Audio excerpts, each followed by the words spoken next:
ఈరోజు మన సామెత అన్నం పెడితే అరిగిపోతుంది, చీర పెడితే చినిగిపోతుంది, ఒక వాత పెడితే కలకాలం గుర్తుంటుంది అని. అసలు ఈ సామెత ఎలా పుట్టిందో తెలుసా? మనం పెళ్ళిళ్ళల్లో చూస్తూనే ఉంటాము. అబ్బాయి తరఫు వాళ్ళు అమ్మాయి తరఫు వాళ్ళని, అమ్మాయి తరఫు వాళ్ళు అబ్బాయి తరఫు వాళ్ళని, లేదా ఇంటికొచ్చిన చుట్టాలు అబ్బాయికేం పెట్టావు? అమ్మాయికేం పెట్టావు? పెళ్లి కూతురికేం పెట్టావు? అని అడుగుతూ ఉంటారు. అలా పెళ్లి కూతురికి కోడలమ్మకేం పెట్టావని అడిగిన ఓ అత్తగారు గడుసుగా చెప్పిన సమాధానం అన్నమాట. ఏం పెడతాము? చీర పెడితే చినిగిపోతుంది, అన్నం పెడితే అరిగిపోతుంది.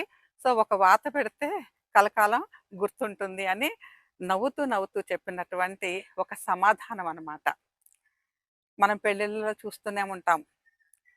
వ్యంగ్యంగా, చలోక్తులతో, రకరకాల మాటలు, రకరకాల పాటలతో, వియపురాళ్ళ పాటలు వీటితో ఒకళ్ళని ఒకళ్ళు మాట్లాడుకోవటం, సరదాగా చతురోక్తులతో సంభాషించుకోవటం గమనిస్తూనే ఉంటాం కదా!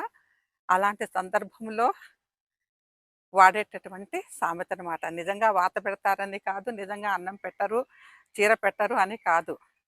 అది సరదాగా మాట్లాడుకునేటటువంటి సంభాషణలో ఒక భాగం అన్నమాట. అన్నం పెడితే అరిగిపోతుంది, చీర పెడితే చినిగిపోతుంది. అందుకని నేనొక వాత పెడతాను, జీవితాంతం గుర్తుపెట్టుకుంటుందని నవ్వుతూ, నవ్వుతూ ఒక అత్తగారు సరదాగా పెళ్ళిళ్ళల్లో వాడిన ఒక చతురోక్తి.